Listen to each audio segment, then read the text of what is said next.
Richard Berry. Un appel qui a tout changé. Le téléphone sonna. Un bruit anodin, presque banal, mais pour Richard Berry, ce fut comme une détonation. Ses mains tremblèrent légèrement alors qu'il tendit le bras pour décrocher. Un pressentiment glacial s'insinua dans ses veines, une sensation qu'il ne connaissait que trop bien. L'homme qui avait affronté tant de rôles complexes sur scène et à l'écran, le comédien à l'élégance naturelle et à la voix envoûtante, se retrouva soudainement vulnérable face à une réalité brutale. « Monsieur Berry, je suis désolé. » Les mots résonnèrent dans son esprit comme un coup de tonnerre. Le médecin hésita un instant, puis poursuivit d'une voix grave. « Votre épouse, elle est atteinte d'un cancer du col de l'utérus ? Stade 3. » Le monde s'arrêta. Plus rien n'avait de sens. L'air devint lourd, irrespirable. Richard sentit son cœur se serrer dans sa poitrine, une douleur sourde, une tempête intérieure qu'il ne pouvait pas contrôler. Lui qui, toute sa vie, avait su maîtriser les émotions les plus intenses pour les offrir au public, se retrouvait à présent submergé par un flot incontrôlable d'angoisse et d'impuissance. Il s'accrocha au combiné comme à une bouée de sauvetage, espérant que le médecin prononce d'autres mots, quelque chose qui transformerait ce cauchemar en simple erreur, en malentendu. Mais il n'y eut que le silence. Un silence insoutenable. Puis un frisson glacé parcourut son échine. Il se revit, quelques heures plus tôt, le sourire radieux de son épouse, sa voix douce qui lui parlait de leur prochain voyage, ses mains chaudes entre les siennes. Comment la vie pouvait-elle être si cruelle? Comment une femme si lumineuse, si pleine de vie, pouvait-elle être frappée par une telle injustice? Mais Richard Berry n'était pas un homme ordinaire. Il était un combattant, un homme d'une résilience rare, un artiste qui avait toujours su puiser dans la douleur pour nourrir sa force. Il savait qu'il n'avait pas le droit de flancher. Sa femme avait besoin de lui. Elle aurait peur, elle douterait, elle pleurerait, et lui, il serait là, chaque jour, chaque nuit, à ses côtés, à lui rappeler qu'ils étaient plus forts que cette maladie. D'un geste brusque, il essuya la larme qui menaçait de rouler sur sa joue. Ce n'était pas le moment de s'effondrer. Il prit une inspiration profonde, raffermit sa prise sur le téléphone, et d'une voix ferme, presque impériale, il demanda « Que devons-nous faire maintenant, docteur ?» C'était une déclaration de guerre, une promesse silencieuse. Ils ne laisseraient pas cette maladie voler leur amour, leur espoir, leur futur. Ils se battraient pour elle, avec elle, contre l'invisible ennemi qui s'était immiscé dans leur vie. Richard Berry, l'homme, l'artiste, l'époux dévoué, venait de prendre la plus grande décision de son existence. Il ne laisserait jamais l'ombre l'emporter sur la lumière. En une fraction de seconde, tout son monde s'est effondré.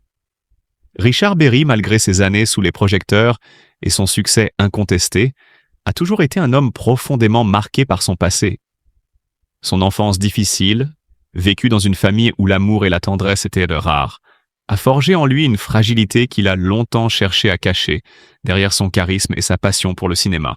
Dès son plus jeune âge, il a dû faire face à l'absence émotionnelle de ses parents, à un sentiment de solitude qui l'a poursuivi, même lorsqu'il est devenu une célébrité respectée.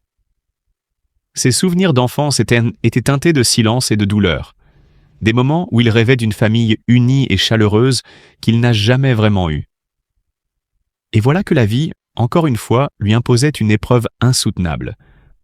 Le mot cancer résonnait dans son esprit comme un coup de tonnerre. Il savait que la bataille serait longue et éprouvante, que les traitements seraient lourds et les jours incertains. Il voyait dans les yeux de sa femme la peur qu'il ressentait lui-même, mais il devait être fort, pour elle, pour leur famille. Les souvenirs des années heureuses qu'ils avaient passées ensemble défilèrent devant ses yeux, les éclats de rire, les voyages, les promesses d'un avenir radieux. Mais maintenant, tout cela semblait s'éloigner, remplacé par une angoisse oppressante. Physiquement, Richard Berry commençait lui aussi à ressentir le poids des années et des tourments. Son corps, fatigué par des années de stress et d'émotions refoulées, lui rappelait que nul n'était éternel. Les insomnies devenaient plus fréquentes, les douleurs plus persistantes.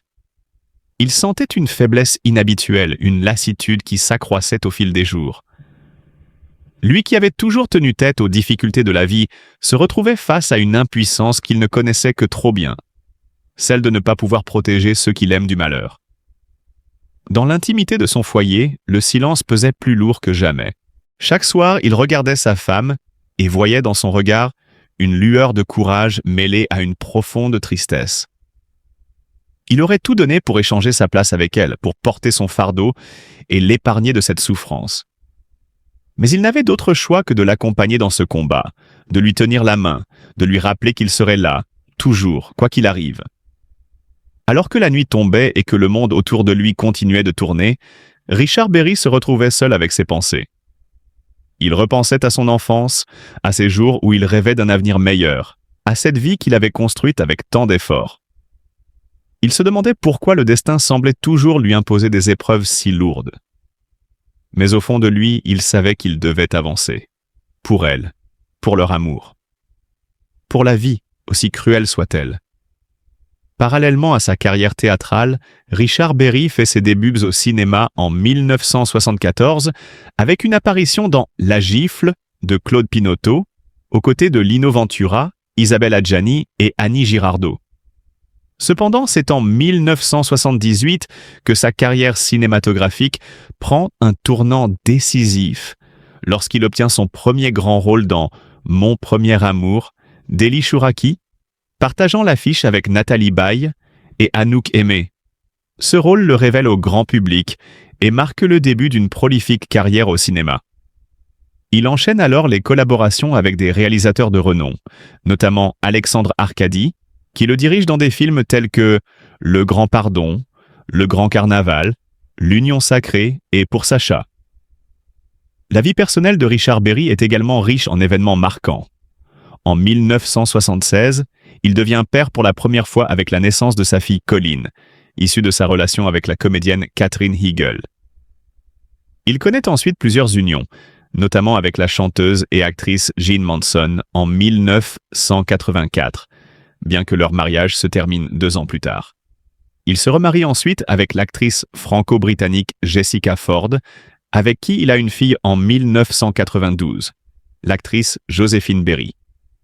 Depuis 2016, il est marié à la comédienne Pascale Louange, et ensemble, ils ont une fille prénommée Mila, née en 2014.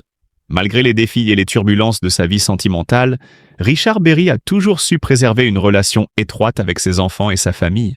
L'un des actes les plus remarquables de sa vie est sans doute le don d'un de ses reins à sa sœur, Marie-Claire, en 2005.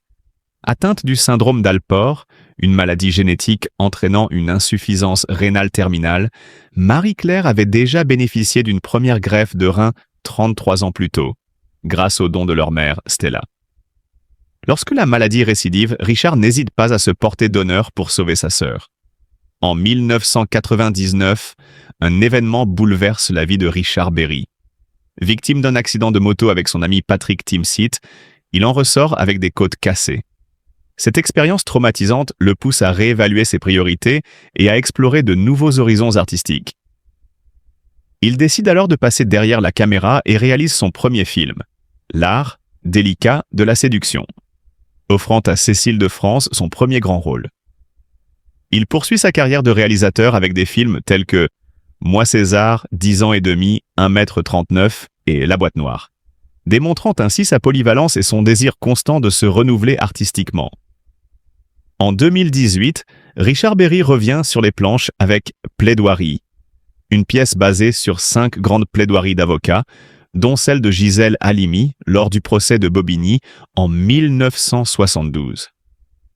Seul en scène, il incarne avec passion et intensité ces moments clés de l'histoire judiciaire française. La pièce est saluée par la critique et remporte le Globe de Cristal en 2019 dans la catégorie Meilleure pièce de théâtre, confirmant une fois de plus le talent et l'engagement de Richard Berry envers son art. Tout au long de sa carrière, Richard Berry a su naviguer entre succès professionnel et défis personnels, faisant preuve d'une résilience et d'une passion inébranlable pour son métier.